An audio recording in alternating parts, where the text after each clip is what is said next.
Welcome to MyLITV. From Manhasset to Montauk, we have traveled our communities to bring you the following events. I'm your host, Waldo Cabrera. MyLITV starts now.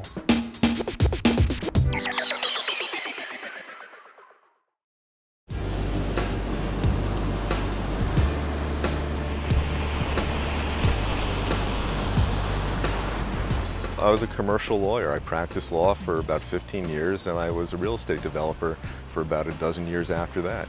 My wife and I had traveled a lot.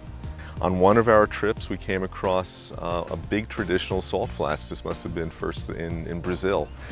At some point we said, you know, we're in Amagansett, we have a lot of salt water. Could we do the same thing? When we first started and went into a business, we were really fortunate that we caught the beginning of a localvore movement. And some people were really harping on how wonderful it was to come out to the East End of Long Island and get a fresh piece of fish that came off the docks in Montauk and dress it with sea salt that was made from the same water. We go to the ocean in Amagansett, we get our water from there, we'll bring it back here where we filter our water. And at the right time, we'll go by and we'll harvest the crystals that had formed. The biggest problem it's not really spoilage, is we work so hard to keep the moisture out that once it's ready, once we're happy with the moisture content, we really need to get it in the jar or a sealed bag. We're working towards taking our 3,000 pounds capacity and within the next couple of years, bringing this up to 30,000 pounds. This question of how you maintain your quality as you grow, it's not unique to us, obviously. I would not want to be making 30,000 pounds of a mediocre product. Our huge competition is just consumers not really understanding that sea salt is not the same thing as a table salt. Keep it tilted like that, and then my idea was just make the pure white crystals, and that it was so wonderful and so pure and so briny and with so much of the Atlantic Ocean flavor that would be enough. And my wife rightfully said, well, it's a very nice fantasy, but a business does not exist in that. Well, we both really were interested in experimenting with sea salt.